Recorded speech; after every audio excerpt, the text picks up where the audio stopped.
Mr. Peters could make nothing of this exclamation, and he was deterred from seeking light by the sudden action of his host, who, bounding from his seat with a vivacity of which one could not have believed him capable, charged to the French window and emitted a bellow.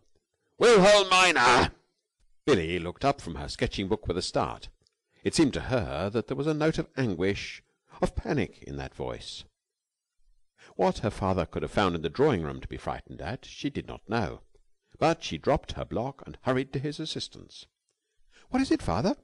Mr. Bennett had retired within the room when she arrived, and, going in after him, she perceived at once what had caused his alarm. There before her, looking more sinister than ever, stood the lunatic Peters, and there was an ominous bulge in his right coat pocket which betrayed the presence of the revolver. What Jno. Peters was, as a matter of fact, carrying in his right coat pocket was a bag of mixed chocolates which he had purchased in Windlehurst. But Billy's eyes, though bright, had no X-ray quality. Her simple creed was that if Jno. Peters bulged at any point, that bulge must be caused by a pistol. She screamed and backed against the wall. Her whole acquaintance with Jno. Peters had been on constant backing against walls. "Don't shoot!" she cried, as Mr. Peters absent-mindedly dipped his hand into the pocket of his coat.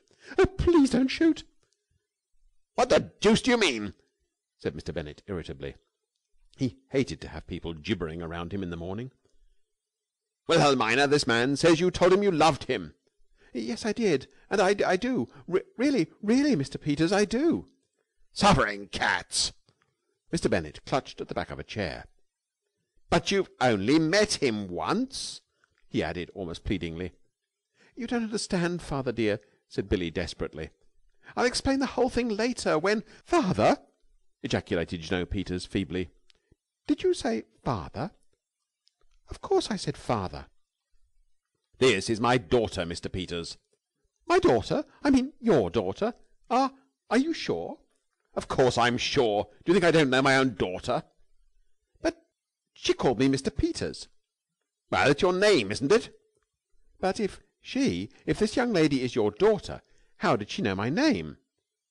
The point seemed to strike Mr. Bennett. He turned to Billy.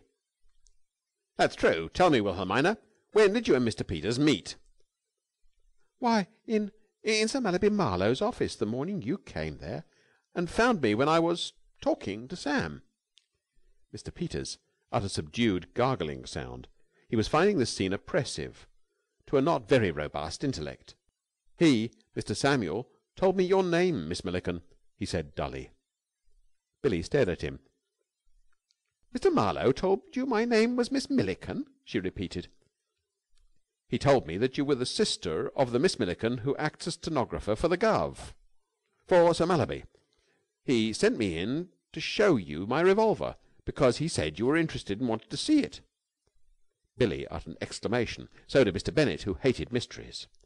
"What revolver? Which revolver? What's all this about a revolver? Have you a revolver?" "Why, yes, Mr. Bennett. It's packed now in my trunk, but I usually carry it about with me everywhere in order to take a little practice at the Rupert Street range. I bought it when Sir Mallaby told me he was sending me to America, because I thought I ought to be prepared. Because of the underworld, you know." A cold gleam had come into Billy's eyes. Her face was pale and hard. If Sam Marlowe, at that moment carolling blithely in his bedroom at the Blue Boar in Windlehurst, washing his hands preparatory to descending to the coffee room for a bit of cold lunch, could have seen her, the song would have frozen on his lips, which one might mention, as showing that there is always a bright side, would have been much appreciated by the travelling gentleman in the adjoining room, who had had a wild night with some other travelling gentlemen, and was then nursing a rather severe headache, separated from Sam's penetrating baritone only by the thickness of a wooden wall. Billy knew all, and terrible though the fact is, as an indictment of the male sex, when a woman knows all, there is invariably trouble ahead for some man.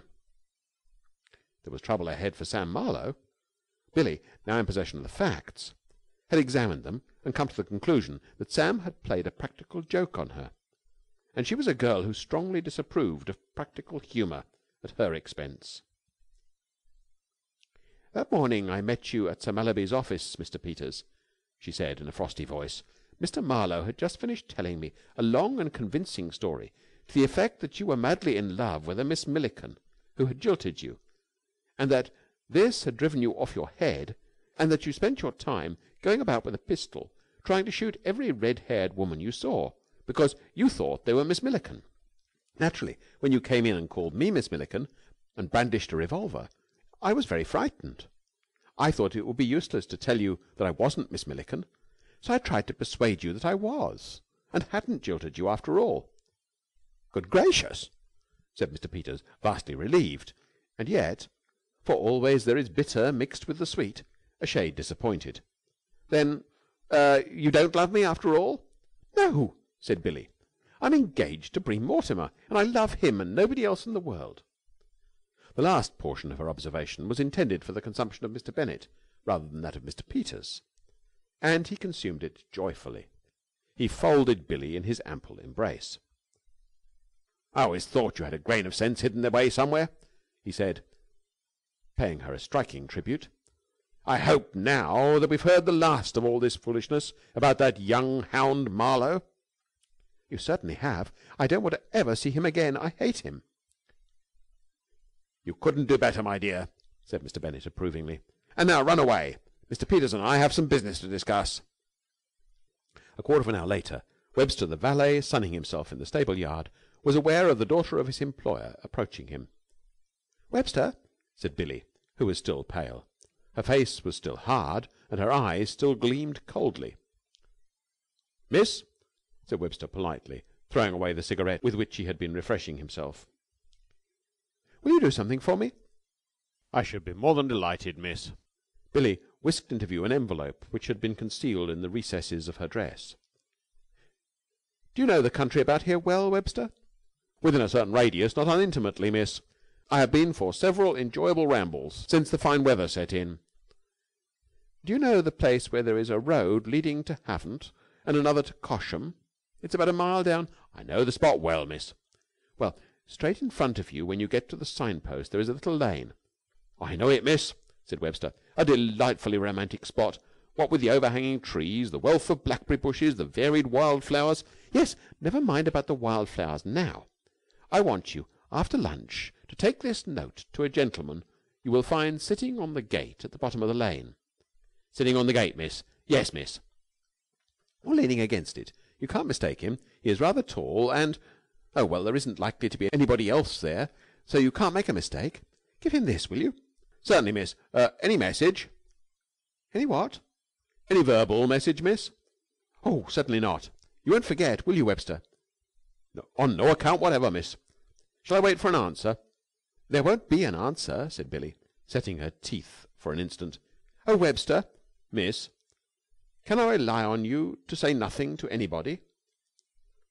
"Most undoubtedly, miss. Most undoubtedly." "Does anybody know anything about a fellow named S. Marlowe?" inquired Webster, entering the kitchen. "Don't all speak at once. S. Marlowe. Ever heard of him?" He paused for a reply, but nobody had any information to impart. "Because there's something jolly well up.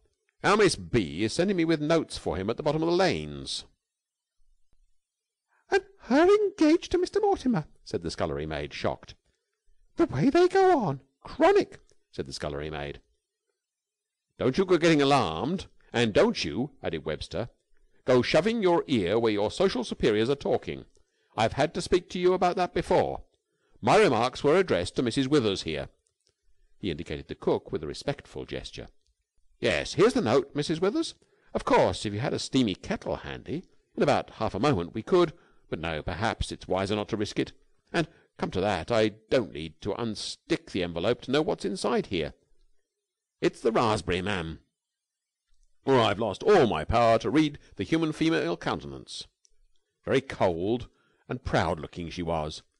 I don't know who this S. Marlowe is, but I do know one thing. In this hand I hold the instrument that's going to give it him in the neck. Proper. Right in the neck, or my name isn't Montague Webster." "Well," said Mrs. Withers comfortably, pausing for a moment from her labours, "think of that." "The way I look at it," said Webster,